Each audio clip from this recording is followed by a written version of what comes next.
Guys, tayo maglinis ng ulo.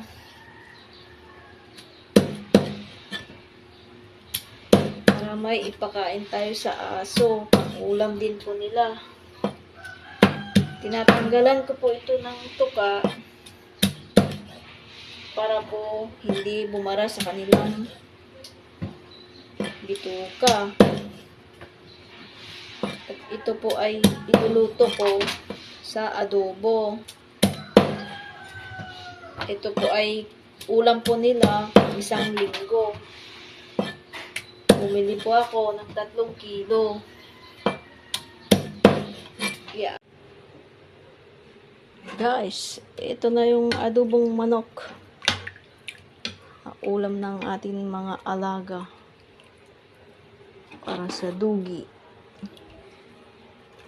Yan.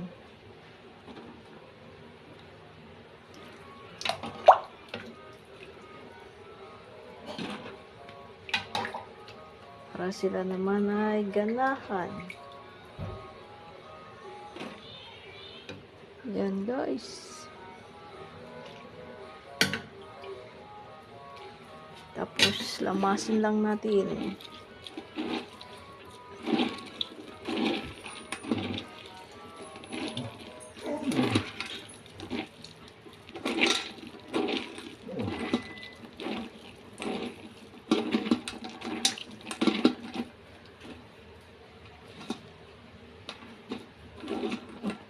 Yan, pagkain ng aking mga alagang dugi.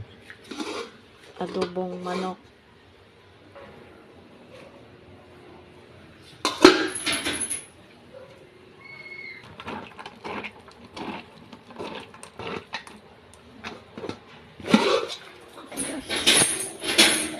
Kain ng aking mga dugi.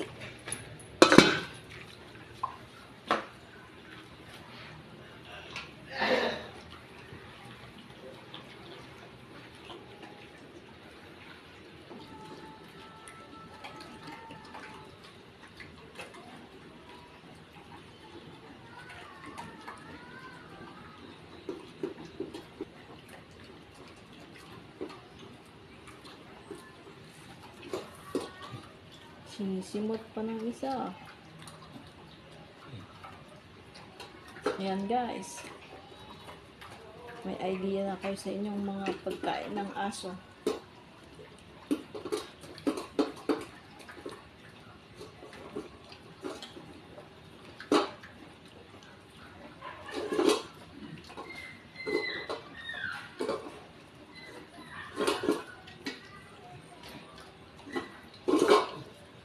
Bibi, sarap.